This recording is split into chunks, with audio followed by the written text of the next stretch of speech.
ఆశీర్వాదమయ్యాడు. దేవునికి మహిమ కలుగునుగాక. ఏ రోజైతే ఆ కుటుంబము బెత్లెహేము నుండి మోయాబుకు వెళ్ళిందో వారి జీవితము తల్ల క్రిందులయ్యాయి. ఏ రోజైతే వారు మోయాబు నుండి తిరిగి బెత్లెహేముకు రావాలని తీర్మానించుకున్నారు, వారి జీవితంలో తిరిగి వారు ఆశీర్వదించబడ్డారు. దేవునికి మహిమ కలుగునుగాక. నా ప్రియ దేవుని బిడ్డలారా, మోయాబు పాపానికి సాదృశ్యమై ఉన్నది.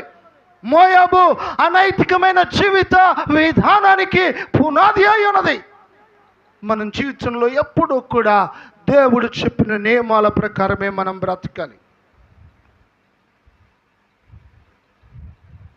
నేను చివరిగా మీ జ్ఞాపకం చేస్తూ ఉన్నా, యవనస్తుడు యెరికోకు వెళ్తూ ఉన్నాడు. యెరూషలేమును విడిచిపెట్టి, దేవుని సన్నిధిని విడిచిపెట్టి, ఆరాధనను విడిచిపెట్టి, ఆత్మీయతను విడిచిపెట్టి పాపము వైపు ఎప్పుడైతే మొదటి అడుగు వేశాడో అప్పుడే దొంగల చేతిలో దోచబడ్డాడు.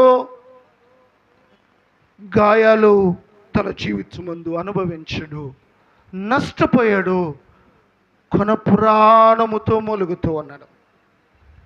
దేవుడు కనికరించడు, దేవుడు విడిపించడు.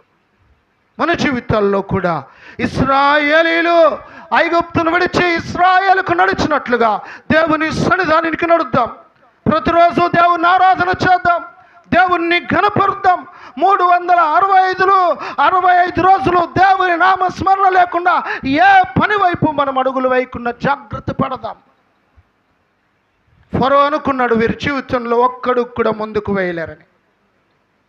Lord deliver them from slavery, lord deliver them from bitterness, lord deliver them from hard service.